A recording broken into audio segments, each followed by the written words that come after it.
Welcome to today's episode of Expert Showcase. Today on the show we have Paul Michaels, and he's going to be talking to you, teaching you, and showing you all about how to fuel your success in life with wellness. Learn how to change how you do things, not what you do.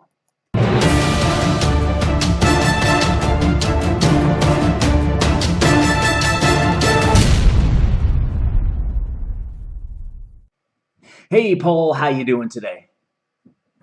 I'm doing great, Chris. How are you? Epic, epic as usual. I am so looking forward to having you Great. on the show. This is a smidge of a departure. We haven't had a lot of health and wellness. Well, I think we've had a few, but we haven't had a lot of health and wellness folks on. But the minute I read your story, the minute we started to connect online, I wanted to have you on the show because let's face it, being healthier is extremely important. If you're a coach, a consultant, if you're an entrepreneur or business owner, being healthier is an extremely important aspect of your life because if you forget your health, then a lot of other negative things can follow. So I wanted to have you on the show. I'm so honored and excited to have you on the show today. Before we get into everything about health, and by the way, folks, you definitely want to stick around to the very end of the episode, the end of the hour, because we've got a special way that you'll be able to work with Paul. And I'm psyched about it. You can see and hear and feel me. People know I've got a lot of energy, but I've got a little more today because let's face it, one of the things before we get into your episode real quick, Paul, people are probably wondering why I'm so excited. And part of it is I used to be 300 pounds. And while I didn't Wow. feel overweight or out of shape, I realize how much more I can do now that I'm not that weight. So that's one of the reasons why I'm so excited about having you on today in this topic. Folks, for those of you used to Expert Showcase, and for those of you who this is your first time, we're going to dive right in here to Paul's hero's journey. We're going to talk about the beginning, the turning point, and the aftermath. You're going to get a chance to see where Paul came from and where he's at now before we dive into the Experts Focus segment in the second half of today's show. So, Paul, give our viewers a quick overview of your hero's journey. Well, I feel like I need my chainmail and my metal hat, and I'm ready to go on the journey here. Um, every hero's journey starts with our hero living their regular life, their normal life. And mine wasn't much different than a lot of people are probably watching the show or listening. I'm happily married, father of three kids who are now teenagers. I work from home, and my wife, she goes out to work, so I'm really in charge of taking care of kids and making breakfasts and lunches and running them around, and then all my work that I do on a daily basis. So I'm playing Mr. Mom, and so that's where I'm at. I'm this disheveled, approaching 50-year-old guy with three kids running around my dress skirts, and I'm off doing this, I'm off doing that. I come home, I'm trying to do a good job on what I do, and I'm a little overweight. I'm not extremely overweight, but I'm 35 pounds overweight. I have chronic back issues, and I just feel there. I've always been active as a young man. I did running. I love whitewater kayaking. I'm into hiking. I'm always active, and I always like doing things. And the idea of not being able to do things, is just, for me, is just horrible. So here I am in my regular life, and I'm frustrated. Now, the just to add another layer of absurdity to all of this, my house is actually a stone's throw from a brand new YMCA. And and so here I am. I'm a good boy. I schedule that I'm going to go to the gym 3-4 times a week, and I put it in my schedule. And what happens is inevitably something comes up, whether it's a kid needs to go to the doctor or some work needs to be finished, and it's like, oh, okay, because I've siloed, I'm going to work, I'm going to exercise in this chunk of time. If something happens, that chunk of time goes away, and then I have to put it somewhere else, and that's the only time I get exercise. So I'm, like every hero starting their journey, I'm unhappy. There's something wrong. I don't know what it is. And then this little magical piece of metal falls from the sky. Actually, I have it here in my pocket. This little piece of metal here Okay. is a Ah, Fitbit okay. 1. So I decide, I'm going to get a Fitbit 1. I'm a guy, I think that technology is going to solve my problem. And so this is the thing that starts to change it. And as we all know in the hero's journey, there's that in the first quarter, there's a switch where something changes, and the hero is challenged to see whether or not they're going to accept the challenge or not. And so I had the Fitbit, and I started to see from a data point of view what my life was and what my life wasn't, right? Hmm. I would go to the gym still or still try, but then we got a dog and I started walking the dog, and it's like, oh, wow, I just walked a mile and a half. That's pretty good. Okay, what if I do that in the afternoon? You know, I'm a very curious person. I've always been a very curious person. As a kid, I used to take all the broken, appliances in the house apart to see how they worked. I never put them back together, but I would take them apart. So I've always been curious, and curiosity has always been a big part of who I am. So I had this Fitbit. I suddenly started seeing in numbers and charts what was going on. And I kind of, I bit the sandwich of adventure, and with this little piece of metal that's going to, save lives, I went out into the world and started to discover that if I didn't go to the gym, if I actually stopped going to the gym and looked at everything I did in my day, I would actually get a lot of exercise. Yeah. And so, one of the things that I hate doing, or I used to hate doing, was going grocery shopping for the family. I mean, who likes that? But now that I have the little piece of, that little magical piece of metal in my pocket, and it was telling me what was going on, I could go, oh, well, usually I burn 150 calories when I go grocery shopping. How can I make that 300 calories? How can I Right. double that? And you know what, Paul? Um, Let me interrupt you for just one second yeah, because we're really going down. I think that's going to be a lot of great stuff for the expert okay, focus, and I think there's going to be other questions I'll have about that in I'll your do it. in the heroes. As we go through your hero's journey. What I love so far that you've said is really the beginning was, part of your beginning was a very athletic person, and you did a lot, and then at some point, not it's kind of like it happens to all of us. At some point, you know, weight just started to come on, and it wasn't anything that we intended. It's not like we sat there and ate 20, not that we were Peggy Bundy sitting on the couch eating bonbons all day long. And then we realize something has to change. And then we go through and we make this, the small changes to start us down our path. And when we realize the small changes work, then we get into bigger changes. Is that a good summary at this point of where we're at? Absolutely.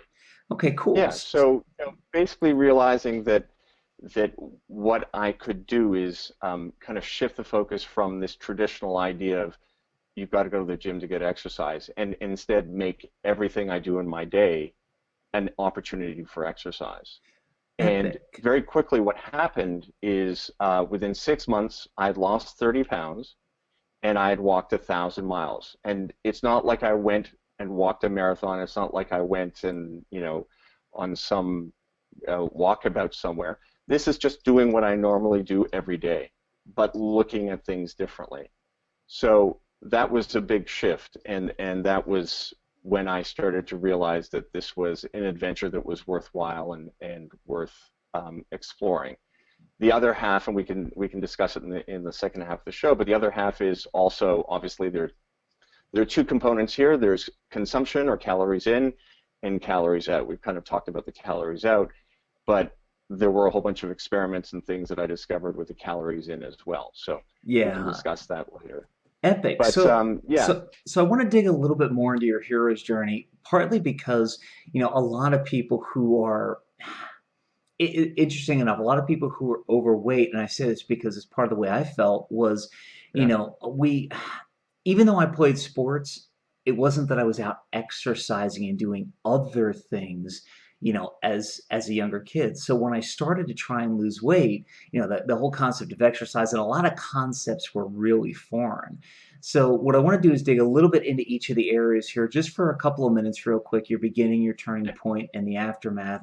And I want to go back to the beginning, and instead of focusing on the fact that you really were athletic during that beginning, because let's face it, you did a lot of stuff, the kayaking, the hiking, a lot of stuff that people that a lot of people just don't do. It's definitely, and it's definitely not that it's bad. I actually love them both. But what I found by getting involved in hiking and kayaking and a lot of other things is that there's definitely a subset of the population who likes and or does that. Oh, It's not absolutely. like so. The interesting thing is, I think the best place to start is you made a comment about being 35 pounds overweight, and the interesting part is that people might not see that as a lot because of seeing all these My 600 Pound Life and all these super obese people and the shows that are out there. The fact of the matter is, if you want to see what 35 pounds feels like, go pick up two bowling balls, one in each hand, and actually try to hold them both in one hand, and you'll see how heavy 35 pounds really is. Every time I pick up my one cat, who's about 22 pounds, I realize how much extra weight 20 pounds, even 20 pounds actually is.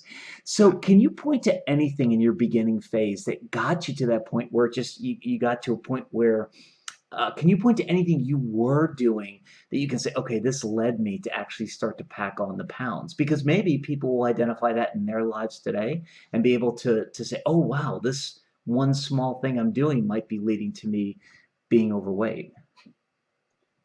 Um, so in retrospect, I can say, because hindsight is 2020, what I can say is we as North Americans, I haven't lived in Europe for a while, so I don't really know what they do, but we as North Americans just eat whatever we want, whenever we want, because we want to.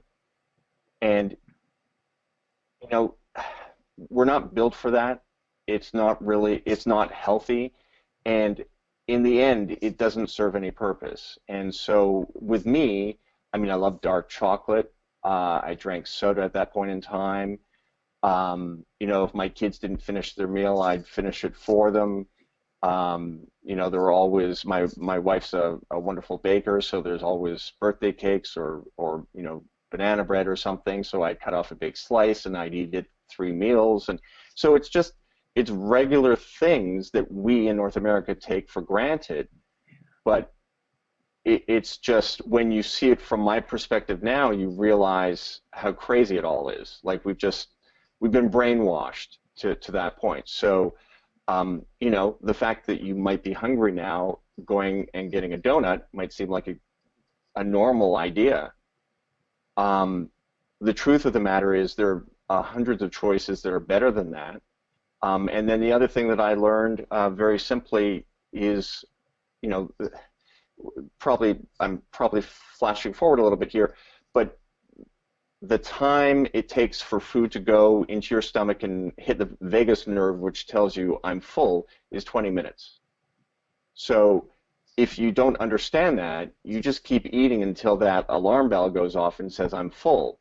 Well, that means there are 20 minutes of food that are heading down your esophagus, okay, that are going to be processed that didn't need to be there because you would have been satisfied without it. So just learning these things and learning how to build them into your daily life make all the difference. So I was Yeah. just a regular person eating regular North American things, and it happens. And Well, then, not going to the gym.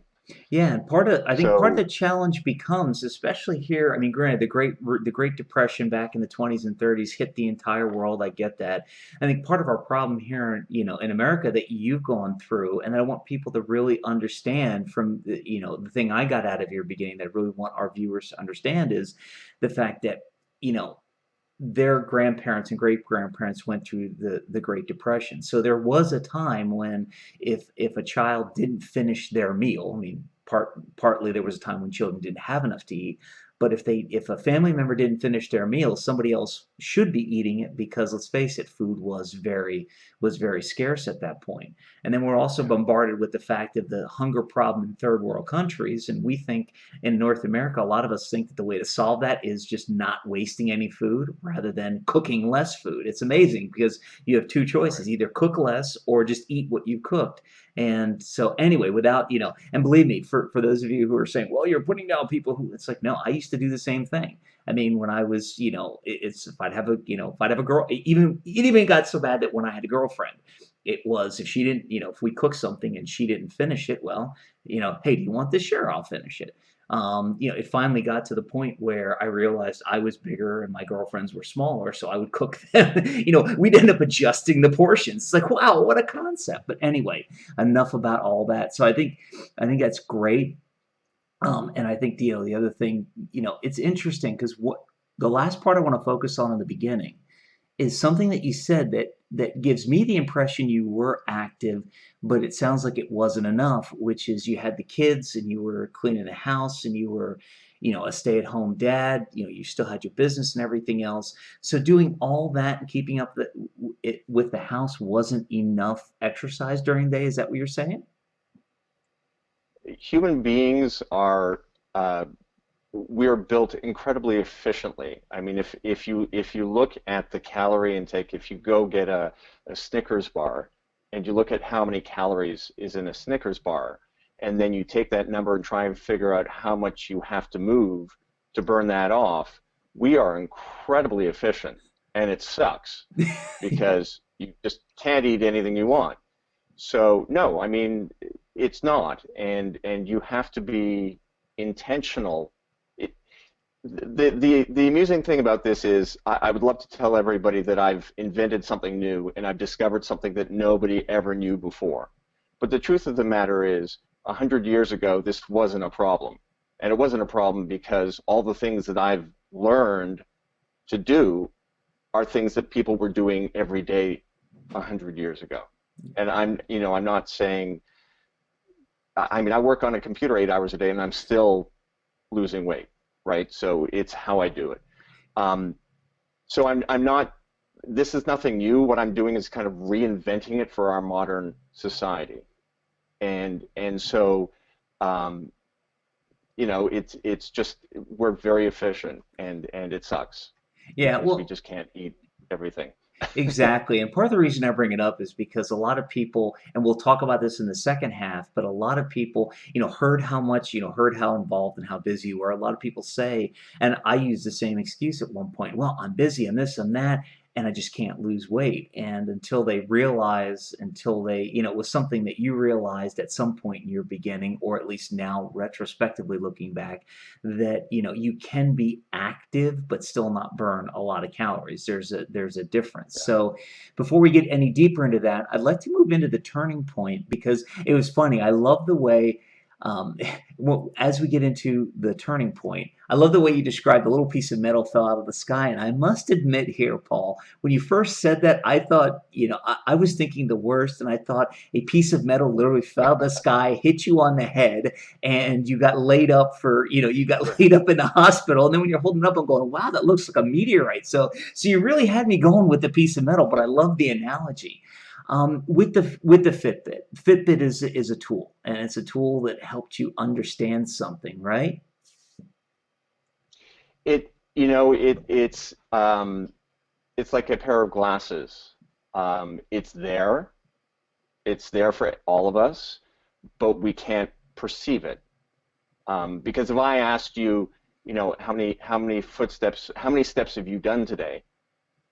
Uh, there's just no way you could tell me, and you'd probably be way off even if you guessed. So by putting on these glasses of actual data of how many times your foot has touched the ground, suddenly you can change that, right? If you don't understand it, you can't change it. If you don't have the information, you can't change it. So what this did is this made me accountable, okay? And suddenly it's like, oh, I've only done X. Well, I need to get to Y. So I'm going to go for an extra walk, or I'm going to take the dogs out again or something. And And so you suddenly have power to bring change, whereas before not knowing it. And the same thing with the food. But now when you know what these things are, you can't help but be able to make change to it. It's like the cars that have the efficiency. You know, you're driving very efficient, gas efficiency very poor, and they find psychologically that people will drive better Yeah. and use less gas when they know that. So it's really the data is a set of glasses that you can see the world differently from, but it's the same world. Yeah, that's epic, and that's the whole thing because people can convince themselves things aren't as bad as they really are. I mean, that counting calories has gotten a bad rep.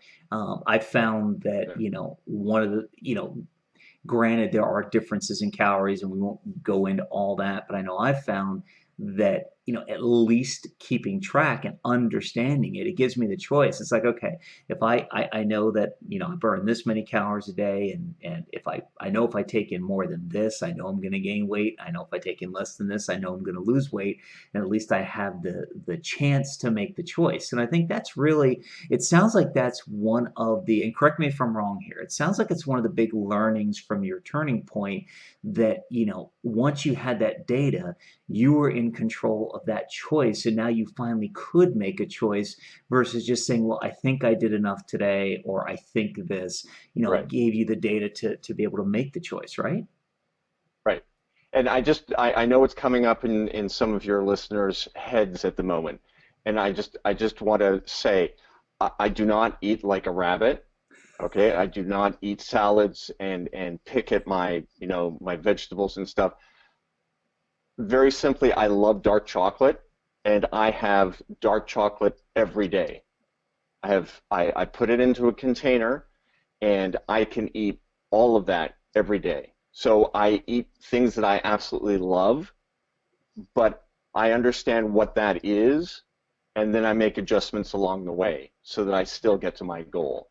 So it's not about depriving yourself, it's about being smart about how and what you eat. So, I'm laughing because right now one of the big commercials, I think it's for Weight Watchers, and they are not a sponsor. The and I'm probably gonna get this video banned when I put it up once I mention Oprah's name. But fact of the matter is that I'm joking around about changing my name to Bread because that's her whole thing on this commercial. She goes, "I love bread," and it's just like, why don't we all just change our name to Bread so Oprah can love us all? But that's besides the point. It brings up a great point, though. Don't deprive yourself. Understand that if you do no, things in moderation, you can have what you have want. it all. It's only when it gets to the point of when it falls outside that moderation. Like if your dark chocolate, if it turns from, okay, I put it in this container and only have this much every day, to, well, I'm going to go take tomorrow's container and eat it today. That's when you know that you're starting to get addicted to that food. If you can't, if you say, hey, this is my portion for today, and you don't stick with it, then that's when it could become an issue. But moreover, during your turning point, with the fitness, with the understanding, with the data tracking, is there any other single piece of advice you could give our viewers today that you learned from that turning point phase, from that phase where you were changing everything and starting to progress into your wonderful aftermath?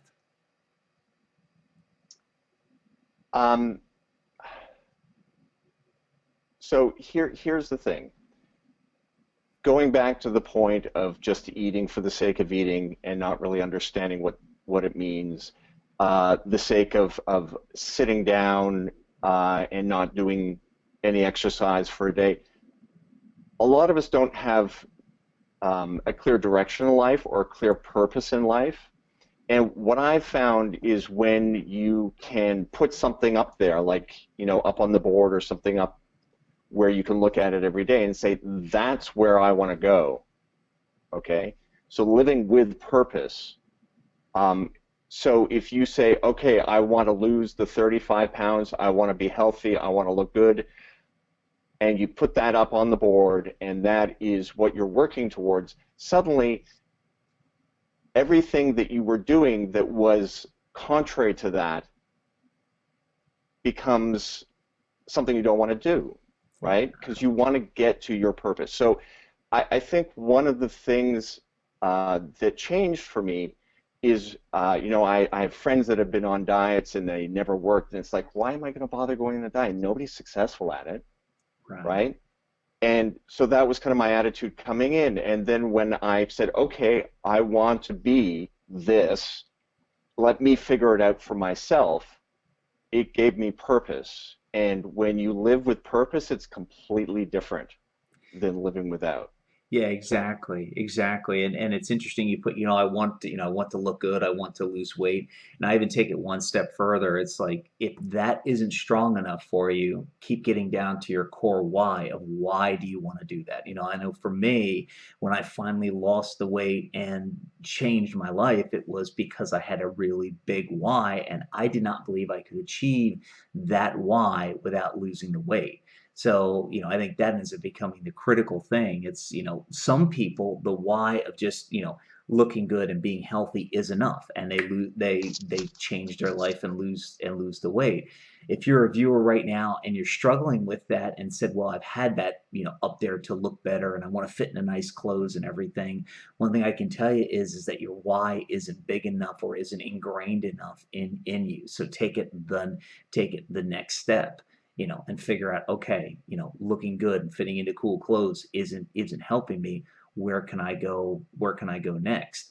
And that's where I'd like to kind of lead into the aftermath. So you've come up, you've got the Fitbit, you start to understand the data tracking, you start to understand the things you can do to make changes in your life, and you're kind of getting through that turning point once you started. I mean, you talked about walking, a million mile. I think it was a million miles or a million not quite. steps. A million. Well, so Um, reiterate yeah. that part of the story. So, yeah. So basically, I was just as surprised as anybody when I looked at that 6 months and I saw 1,000 miles. I mean, who would have ever thought that I could walk 1,000 miles just doing what I normally do? It was insane. But that was 6 months in, and it's like, I have another 6 months. I can try for, mm, 1,200 miles for the next 6 months.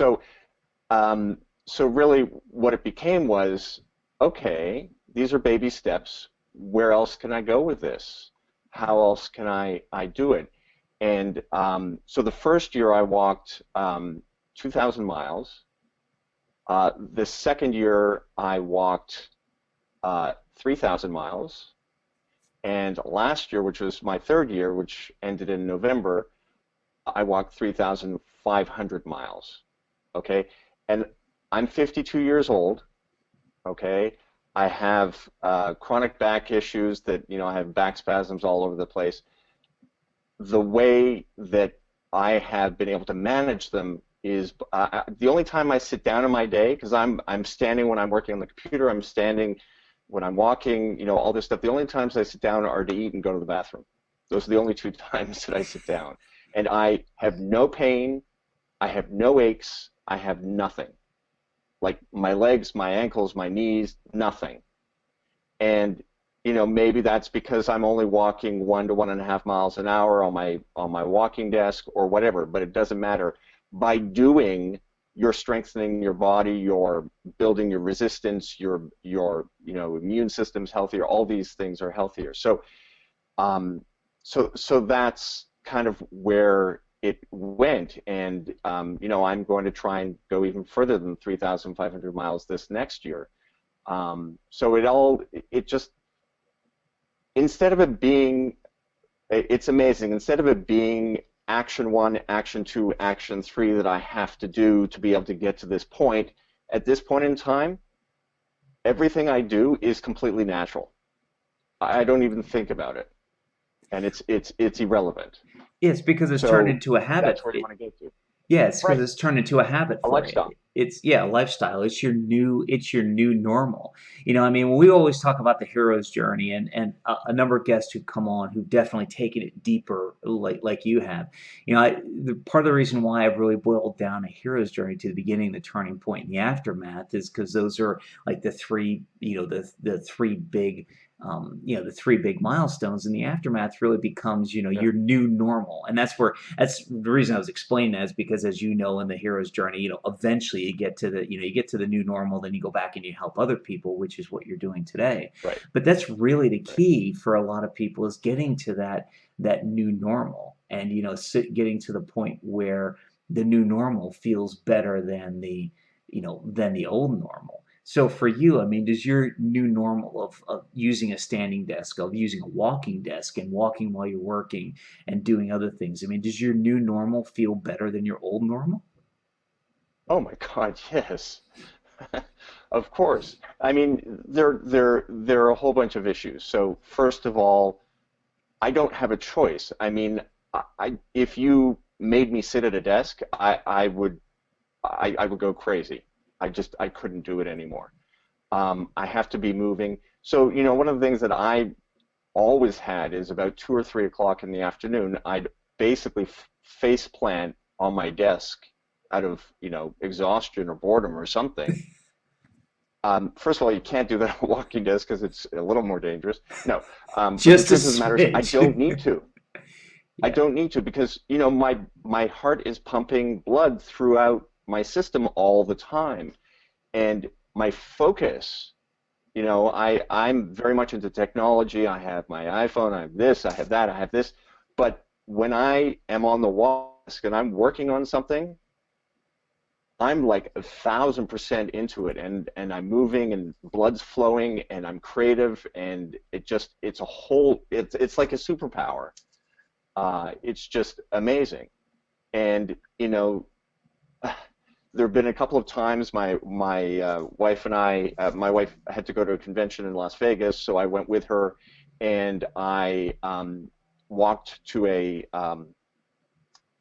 co working space, and walked back to the hotel at the end of the day, and I looked at my Fitbit and it was 21 miles.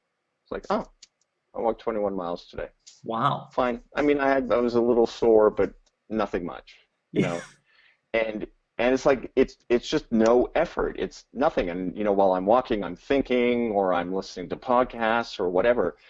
uh, and it's so normal and so natural. And at 52, there are a lot of people my age that are slowing down, and feeling like they're slowing down. And I'm just, there's nothing I can't do, Well, and I think that's a great place to wrap up and to start to wrap up the hero's journey, because in the end, it's all about getting to that new normal. In the end, what feels scary now is what's going right? to feel normal later on, because our brains want to Absolutely. keep us safe. Our brains were made in a way so that when change happens, we're afraid of it. This is biological. This is in us from day one. This is in our DNA, because back in the day, the brain was what kept you safe. When we were hunter gatherers, you had to make split-second decisions. If you saw an animal or if you saw a person, was that a friend or a foe, and what did you have to do? So we were bred, so to speak, to fear change. And once you Hmm. realize that you can make small changes and you can continue to move that forward, and realize that when you get through the block, your new normal becomes much more comfortable, and you never want to go back to the old normal, and realize that what appears to be painful today is something that's going to feel normal, and your old normal is going to appear to be painful tomorrow. It's It just takes a little very good baby point. steps.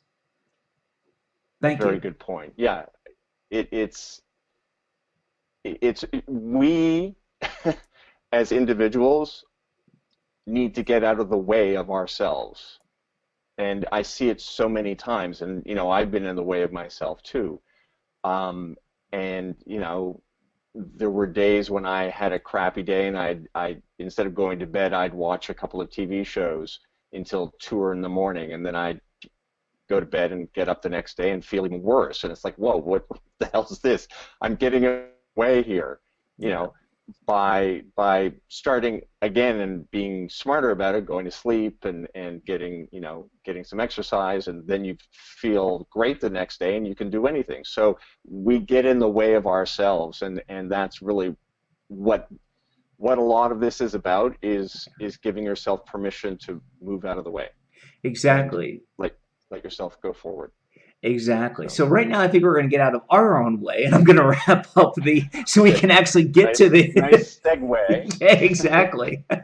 So we can actually get to the experts focus segment. So, folks, today Yeah. we have on this show Paul Michaels, and you've heard all about his hero's journey. How somebody who has been, was somebody who I would classify as relatively active. I mean, anybody who takes care of a house and who's a stay-at-home parent with a business, is going to be fairly active, but how he got to a point in his life where he realized that something needed change and the magical piece of metal fell out of the sky. You'll have to watch the rest of the episode to figure out what that magical piece of metal was. That magical piece of metal fell out of the sky, and he started making small changes and eventually has made what I'll call it appears to be major wholesale life changes. And remember, while those changes might be scary at the beginning, if you realize that baby steps will get you there and realize that once that becomes your new normal, it's a lot less scary than your old normal. You realize that what Paul has to tell you in his hero's journey, even just what he has to tell you in his hero's journey, is going to help make you a success. So we're going to take a very, very quick break, pay a couple bills, so to speak, take a quick break, and when we come back, we're going to dive into Paul's expert focus segment, where he's going to talk to you all about fueling your success in life with wellness. So stick around, and we'll be right back.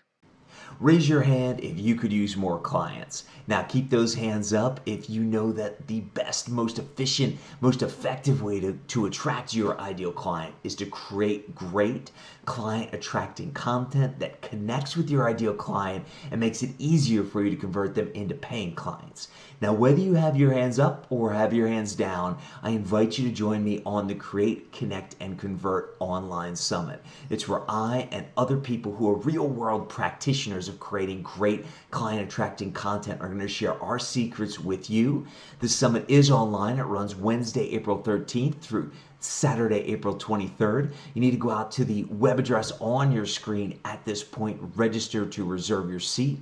And remember, you want to join us on the Create, Connect, and Convert Online Summit because creating content is how you spread your message, reach more people, and make a bigger difference. Welcome back to today's episode of Expert Showcase. We have Paul Michaels, and we're talking all about fueling your success in life with wellness. And folks, if you haven't watched Paul's hero's journey, you've got to go back and watch. It's going to give you a basis for Absolutely. why Paul is an expert to talk to you about this. It's going to show you what he went through, and it's going to show you how somebody who, what I would perceive as kind of active still ended up still ended up putting on some weight and then had a magical piece of metal, which you'll have to figure out what we're talking about by watching the first half of the episode. Had a magical piece of metal fall out of the sky and really changed his life because he made changes. He allowed it to be a tool to help him make changes.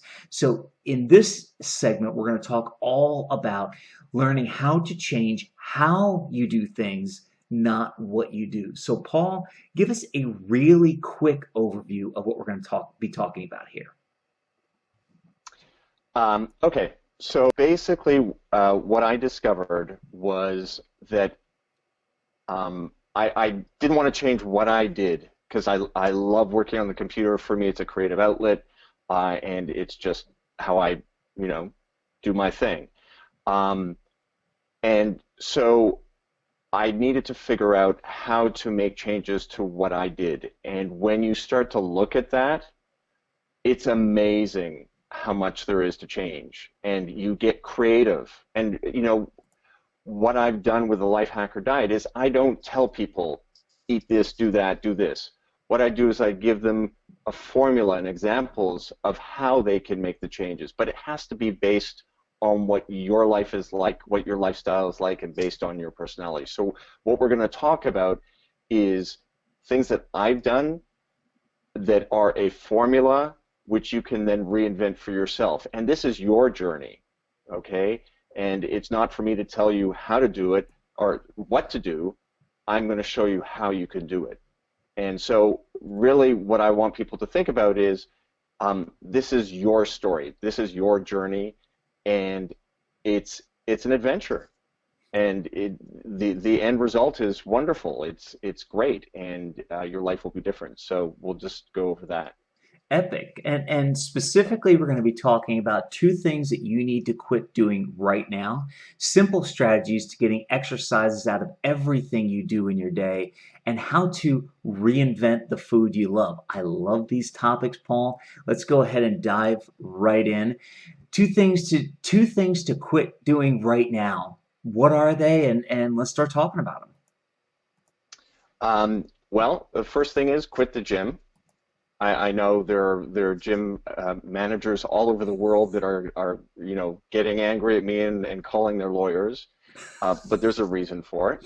And the other thing is quit dieting, and the reason for that is that it doesn't work. And what all of this is about is reinventing your lifestyle, not mine, but yours. And when you do that, it becomes just natural. It's not something you have to think about. It's like, oh, I have to have another salad. No, it's not. It's like, oh, I love this meal, and it just so happens that it's good for me as well because I've made the changes to it. So the two things, quit the gym and quit dieting. And there's an asterisk there, which is now we are going to do the following so we can go into that. Yeah, I'm not saying that people should sit around all day and eat whatever they want. That's not what we're getting into. and it's interesting. I think I know the answer to this question based on our previous conversation, based on your hero's journey. But what is the philosophy behind quitting the gym? Because while everybody watching probably loves that idea, there's got to be a philosophy behind why you would want to quit the gym, and what would that be? It's very simple. We make certain times allotted to going to the gym. Okay, so we silo exercise, and then everything else we do in our day is not about exercise, it's about doing other things or not doing other things. So if this goes away, see that? It's gone away. If that goes away, you've got nothing. So what we need to do is we need to make that go away, get rid of that old concept, and then make everything exercise. Okay? And you're like, people are groaning like I'm going to make them do calisthenics. And no, it's very simple. And I will give you three examples of how you can do that. So the first thing is, as I mentioned before in the earlier segment, I do the grocery shopping for the family. So you burn a certain amount of calories when you go to the grocery store.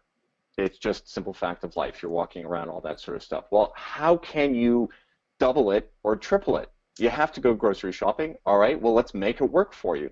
So first thing is park at the furthest from the entrance parking spot, and I guarantee you it's always available. Okay? unless you So or I park are at in, the furthest one. unless you or I are in that Yeah, same shopping center. yeah, yeah. And then take the long way in to the store. When you're in the store, don't worry about being completely organized. I mean, if you have to go from one side of the store to the other side of the store for the third time, you can get frustrated about it, or you can say, awesome, I'm adding to my footsteps, right? Just a little shift in your thought process. The other thing is, rather than use paper and plastic bags, which are a pain in the ass to deal with when you get home, and they're horrible for the environment, use reusable ones, and the reason for that is they become barbells, right? Right. They become exercise materials. So when you're loading your car, you can do some, arm exercises, and with your groceries, you need to be careful with the eggs, but with your groceries, and you're burning calories. You're physically, I can tell you, it's a good workout for the upper body and stuff.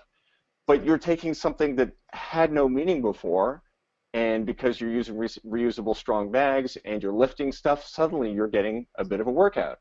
Yeah. Another thing, a lot of us will take the shopping cart. Well, some people live in cities where they don't have cars. Again, we're going to take these ideas and reinvent them for everybody's life. But I happen to live in the suburbs, and I have to drive to the supermarket. And when I load the car and I've done my calisthenics and people think I'm crazy, whatever, I don't care. Um, the shopping cart is now empty. Okay, so I have choices. Do I just leave it there and let somebody else deal with it? Well, no. See, my intention is I need to lose weight. I need to get as many calories burned as possible. So now I'm going to walk that shopping cart all the way into the supermarket, and I parked in the furthest spot, so it's a long way, and then I'm going to walk all the way back to the car and do that. And then when I get home, I'm going to exercise some more as I take the stuff into the house or into the apartment. And by the end of it, you're going to double or triple the number of calories that you've burned or footsteps you've taken. Oh, the other thing I do is my shopping, my grocery store is in a small mall, so there's a Target and some other stuff. So the other thing you can do is split up things. So a lot of supermarkets have a little pharmacy. Well, don't go to that pharmacy. Load the stuff into the car and then walk over to the Target or to the Yeah. drugstore or whatever it is and get that. And if there's another store that has something you need, walk over there. All these things that were always in front of you, you just didn't have the glasses to realize that these were opportunities. These are opportunities to make yourself healthier. And I guarantee you, you're going to double or triple what you do. Yeah, So that is exactly. one quick concept. Yeah, exactly. And a Then, couple things to add to that, just real quick. One, there's brand new research coming out. In fact, it's the basis for some new exercise routines and equipment that says they're finding more and more that 1 minute of more strenuous exercise per hour might actually do more than focusing 10 or 15 minutes on strenuous exercise in that same hour. There's all this brand new research coming out, and what you're telling people to do follows right along with that. In other words, for those, and the reason I bring it up is because some people might be going, well, what does doing, even if I did 10 curls with 2 shopping bags, what does that do? And I'm here to tell you, even if you don't know Paul's name yet, and even if you don't know Life Hacker Diet yet, you will in the future. And nope. other there's other research out there that's now being done that's saying shorter might actually be better. The second thing I was going to say just real quick is another thing to add to the whole grocery thing is most people that I know of go directly to the aisle and they say, okay, I want to get these 3 things, I want to get in and out.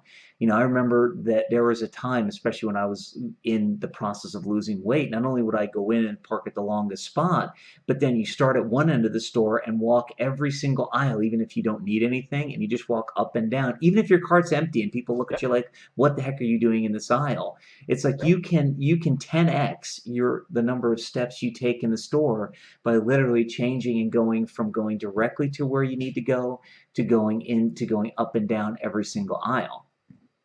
So here's the big concept. I was going to get to it, but this is the thing that really ties it all together.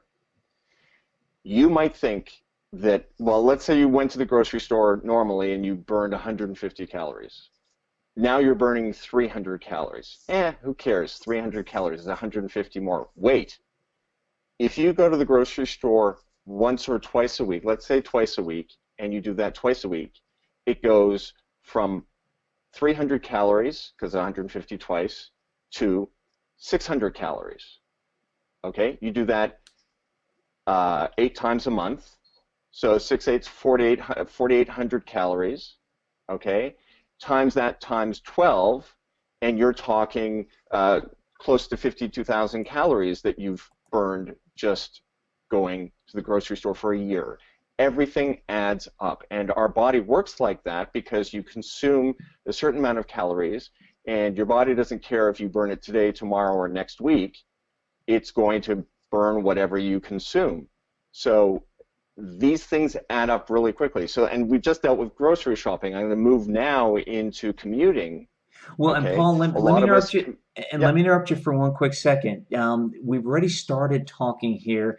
We started talking about 2 things to quit, and we're really moving into the next piece of this, which is simple strategies to getting exercise. I mean, that's kind of what we just went into with the shopping. So, in the commuting, I'm going to guess that's also a part of your simple yep, strategies to getting exercise, right? So, let's go ahead and move into the second absolutely. part and talk more here about simple strategies to getting exercise. So many of us commute to work, some of us work at home. So let's deal with both of the issues. Commuting to work, the most common ways are public transport or driving. Okay? If you drive to work, you again are going to try and find the closest parking spot to the door of your work so you don't have to do anything. Well, I'm going to suggest that what you do is actually find a parking spot that's safe, but a parking spot that's a mile to 2 miles away from work and walk, okay? And that's going to give you 2 to 4 miles a day of walking that you wouldn't have normally had, okay? And it's not going to be the end of the world if you plan. You can walk pretty fast. If you plan your commute, it's not a problem. What drives me nuts when I take public transport is people are sitting, reading a paper or just listening to music, waiting for a bus, a trolley, a train. What are you doing? This isn't The Walking Dead. You don't need to be a zombie. Walk 1 or 2 stops at each side of your trip. So before you get on the train or the bus, walk a couple of stops. And I bet you'll probably be at work faster. On the other end, when you're getting to work, get off a stop or two before and walk the difference. That could be a mile or 2 miles each leg, so you're doing 2 to 4 miles a day, 5 days a week, okay? 4 5s, 20 miles, times that, times 52. That's a lot of miles. That's a lot of calories. Yeah. If you're driving and you park in one of the multi-layered parking lots, just go to the top. Don't even worry about if there's parking spots at the bottom, and either walk the stairs or very carefully walk the ramp down. There are just so many things that you can do to really hack that. And Well, then, and let me yeah, interrupt for just one quick second, because a lot of people are going, wait a minute. I'm sure they're saying, well, I don't have the extra half hour to walk that 1 or 2 miles. And some people might be right. Maybe their day is so full. I would challenge them that everybody can find some time in the day. The On the opposite side, you can multi-use that time. So if you are already listening talk on to, your phone. well, you could talk on your phone. And another thing you could do would be, if you are into personal growth, which obviously you are because you're watching our show, you can take a podcast along with you, take an audiobook along with you, and at least listen to it as you're walking. So not only are you becoming Absolutely. more mentally fit, but you're not only becoming more physically fit, but you're becoming more mentally fit as well. And that ends up being, and I think, it's part of what a lot of other life hackers talk about as well, is the fact of figuring out how you can multi-purpose the time you're spending to get, not necessarily multitask, but multi-purpose, so that you can get the most out of your day and the most out of your exercise and everything else. Right, Paul? Right, absolutely. It's all about that. And I just wanted to add one thing. If you work at home like I do, regardless of whether you have dogs, go for a walk in the morning, because I can tell you, even if you're walking, so let's say if you park a mile or so away from work, that time can also be spent categorizing and prioritizing what you have to do and kind of thinking about how to approach things. And that is going to make your day way more efficient, way less stressful. And so even if you work at home, do that. Go for a walk. And then I'd say to everybody before, after you've eaten your meal, and you're going to go to bed, go for a walk, because it does wonders for you. Not only do you get to see what's going on around you, get some fresh air, but it will, eventually it'll signal to your body it's time to go to sleep, and it helps so many things. And plus, how many times do you have to watch the crap on the news? They just repeat it and repeat it. So just Yeah. watch it once, go for a walk. Anyway, so there are many things, but yes, the secret is, and I talk about this on the Life Hacker Diet website, but what I learned was I was living asynchronously. It was exercise or working. When I brought those things together, and I like your multi-purpose, not multitasking, multi-purpose, now when I work, I'm walking, and I walk 10 to 15 miles a day just working at the computer. Now, that's absurd. I mean, working at the computer is the most inactive thing. I mean, your brain's active, your hands are active, but nothing else happens. Well, now I'm walking 1 to 1.5 miles an hour, sometimes 2 miles an hour. I have great music that's coming in that helps me concentrate, and I can power through anything, and I'm just always moving. And the fact that I can walk 10, I can have a crappy day at work, but I've still walked 10 to 15 miles. You know, And I what's think bad about that? exactly, and I think that's the other thing, and I know this is all about simple strategies to getting exercise, but if you haven't bought in yet, listen to what Paul just said. The fact of the matter is, even if he has a crappy day at work, he still walked 15 miles. So, quote unquote, what's bad? What quote unquote what could be bad about that? Universe, forget what I just said. You understand, people. You understand what I'm talking about. Point is that when you have something positive, even if your day has been crappy, you can look back and it will offset it. I guess that's what I'm trying to say. So that when you have Yeah, a great absolutely. day, it will make it even better. And when you have a lousy day, it will help to offset. And then you can say, well, at least I did this, and at least I accomplished And that. the truth of the matter is, being healthy and being active makes you happier. It just does, because your brain's working differently, you're seeing the world differently, and you don't get angry. Like when I'm driving now and people get angry at me for doing the stupidest thing, I'm just sitting there going, "Oh my God, get a life. It's not important. Go for a walk." That's what they need to do. Go for a walk. But Yeah. when you're active and you're healthy and your body feels good and your mind feels, it's amazing your outlook on life. And it makes all the difference. So I think that's a very good side effect. Yeah, So definitely, uh, definitely. Is there yeah. any other So before? Go ahead. yeah. No, I want to get into the food because I love food and I love talking about food.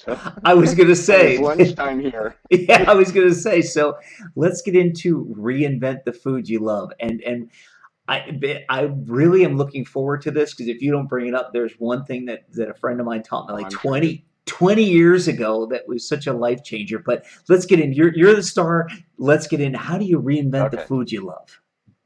So the one of the quits was quit being on a diet, and Hmm. and the reason for that is somebody is imposing their food and their preferences on you. Okay, and as human beings, we don't like that. Whether we try and make ourselves believe it or not, we don't like that. So the principle that I have and that Life Hacker is based around is a very simple principle: eat the food you like. What we're going to do is we're going to just take a look at it and very slowly make changes that you like, that you can live with, but reduce the calorie consumption and make